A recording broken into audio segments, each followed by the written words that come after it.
I think it is all in the banks. I don't necessarily think that the Republicans are here to blame. We have got to put a full, unchecked charge on the fact that this is big banks trying to stifle innovation.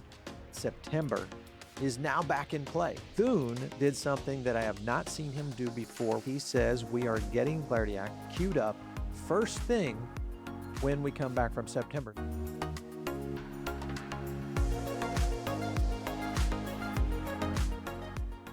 You've probably heard me mention Uphold before, and there's a reason I keep talking about them. Uphold makes it incredibly easy to bridge the gap between your portfolio and the real world. This has not been done before.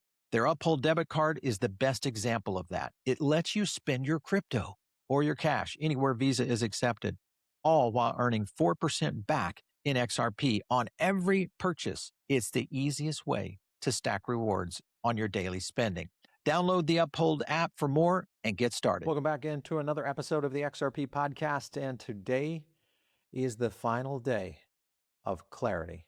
And that's the point, guys. We're going to get into all of that and the fact that we have been bamboozled again, but anticipated for sure. So if you guys have not subscribed to the channel, I want you to do that right now.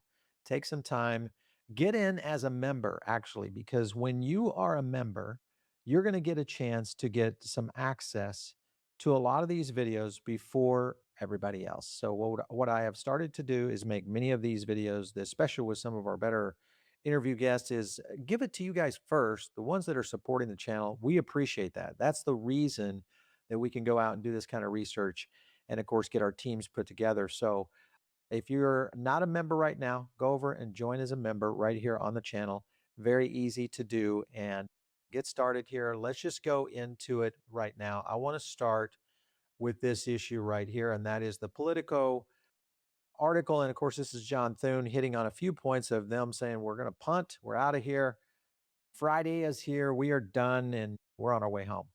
But what does that mean, guys? Well, it means one thing, and that is that September is now back in play. And Thune did something that I have not seen him do before, which makes me think, finally, there is something to this. I have been very skeptical as to whether or not they would get it done. Now I'm interested because he says we are getting this, meaning the Clarity Act, queued up first thing when we come back from September. So the question will be is how does the industry hold him to that? And what kind of FUD will we see coming out of the banks? And of course, also coming out of probably the biggest fudder of all, and that is Miss Elizabeth Warren. You can kind of go over here with James Thorne, who's been on the show a couple of times, and you can kind of see what he says right here. And I think this is important. And that is regulation should have been passed years ago. Instead, Washington chose to live in ambiguity, letting Warren and the bank lobby weaponize exactly what we're faced with right now. And I think it is all in the banks. I don't necessarily think that the Republicans are here to blame. I think they've done what they can to get this across the line. Granted, what they've almost done is have Trump fall on a sword in terms of ethics, and it is all boiling down to the banks being the bad guys. And I am telling you guys, the issue right now that we are dealing with in terms of U.S. Treasuries, what this will mean long term, this kind of impact is going to be significant over the next few months. And I just want you to know something. When you look at the history on all of what's happened so far, I want you to remember this interview right here. And this was a very telling statement by President Trump on this point. Let me bring it back in here. But they want to Because do it's a bill, important. Here we and go. in the bill, they want me to be different than everybody else. So you're against that, it would sound like. Well, I don't mind putting it in a blind trust. I don't run my stuff anyway. I let my kids run it.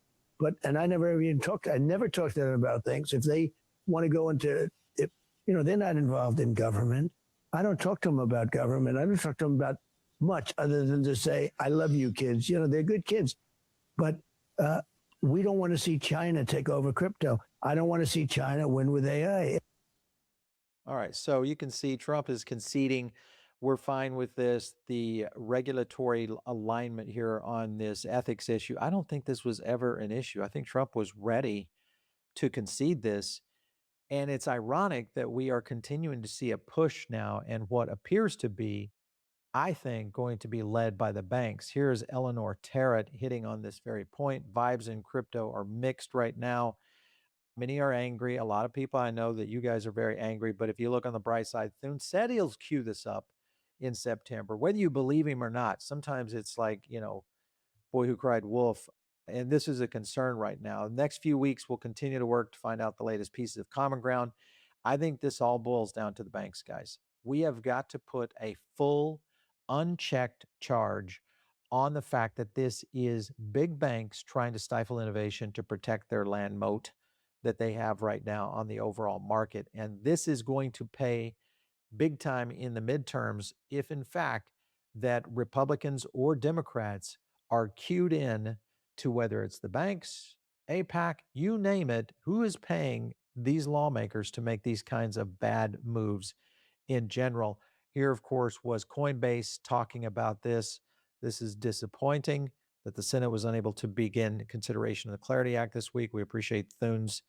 I mean, guys, there's no more kissing up here. They either get it done, or I think the American people understand what's going to be done, and that is get these people out of office. But you've got to get one situation clear to everybody, that I think the issue has always been and will always be the banks and the bank lobby. There is nothing else pushing against this now that we've seen this ethics issue pretty much dismantled, and almost to the point where it's a little bit embarrassing, I think, for anyone that was kind of pushing that. Even Senator Warren looks kind of out of shape right now when it comes to saying, "Hey, this is the reason that we're not going to get this done is because all these bad guys are out there." When in fact we have law enforcement coming in saying we support it. You of course have national security issues being held now against it, and people also talking about that from even some of the agencies that have went on record saying that this is actually a way to catch bad guys. So all of that is BS. This is really what it boils down to, and has always boiled down to, and that is that the banks continue to be the supporter of being able to protect against financial innovation.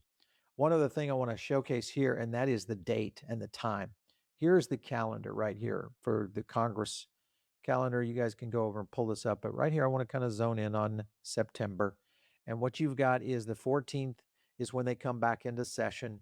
They'll have 4 days that week, the following, and the following. So there's 3 4-day weeks to essentially get this across the line before essentially November, which is, of course, we all know that's election. So I don't anticipate anything happening in November. And this, of course, puts everything into shambles because at that point, we don't even know how the House and the Senate is going to shake up.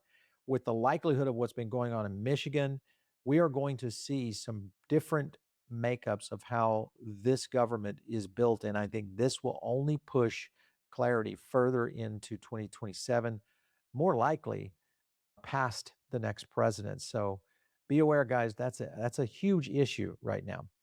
Let's move over to the Fed because the Fed is in a position right now that he probably did not want to be in, but maybe in secret, he actually knew was probably going to happen. And that is the jobs came in very, very light.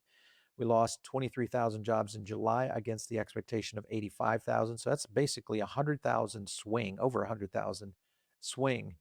And this may be a problem because we also have seen correction in previous months of further downtrending on jobs. And this, of course, puts a lot of pressure on the Fed to either pause and definitely cleared the path for rate cuts. That's the question right now. Everybody was talking about rate increases.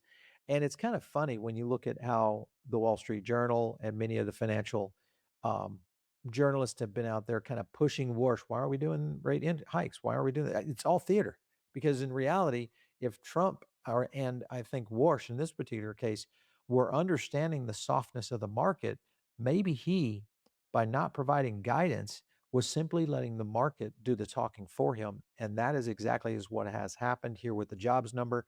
And I think this is going to be the issue going forward. Now, there is one big deal, though, that is happening right now with the issue around the carry trade that I think also plays into how the Fed is going to be dealing with an interest rate hike or cut in the coming months. You guys probably remember I had this guy right here on my show about 3 months ago, Sota Watanabe. All right. He runs a company over at Startail Group. They have been partnered with SBI to orchestrate a financial infrastructure for Japan. This is the guy that basically was the brainchild of what SBI is doing. Here was his statement on August 1st. In the coming months, we will make the on-chain yen carry trade possible. That's the possibility of a carry trade being done in blockchain. The correlation to this and where XRP will be, where Ripple will be, is all centered around the Bank of Japan and the JPY, which of course is the Japanese yen stablecoin. When you get into the JPYC and you look at the uptake right here, this is the SBI, one of the SBI reports, their financial results for the third month period ending June 30th. This was the uptake right now in terms of digital asset, crypto asset accounts in Japan and the uptake that we're seeing. This is absolutely huge for many of the tokens, I think, that play into this. XRP will be a big winner of this. And this, of course, plays into even Scott Bessent's strategy around how does this yen carry trade get shifted. And one thing that is of note, you guys may not be aware of this, is that when he was signaling the other day by the yen, that famous notepad that he could make sure that all the press could see it, and of course get that out there on media. You would think he was going to do that with American dollars, but instead they did it with euros. So it was a complete shift on trying to support by simply selling euros to back up the yen at a time in which, again, this solidifies, I think, Japan as one of the cornerstones for the future of finance. So a lot happening right now with all of this, guys. We are going to be covering this and a lot more as we get into this for next week. The key thing here I want you to watch is how the banks respond to Thune's throwdown of moving this to September. I think there's going to be some early signals that will come out of the banks. And I think there will be, again, last minute FUD that help pretty much put us in the position we are right now, which is to delay the Clarity Act moving forward. So stay tuned. We're going to cover this and so much more. You guys know what to do. Like and subscribe, and we will catch you later right here on the XRP Pod. Take care.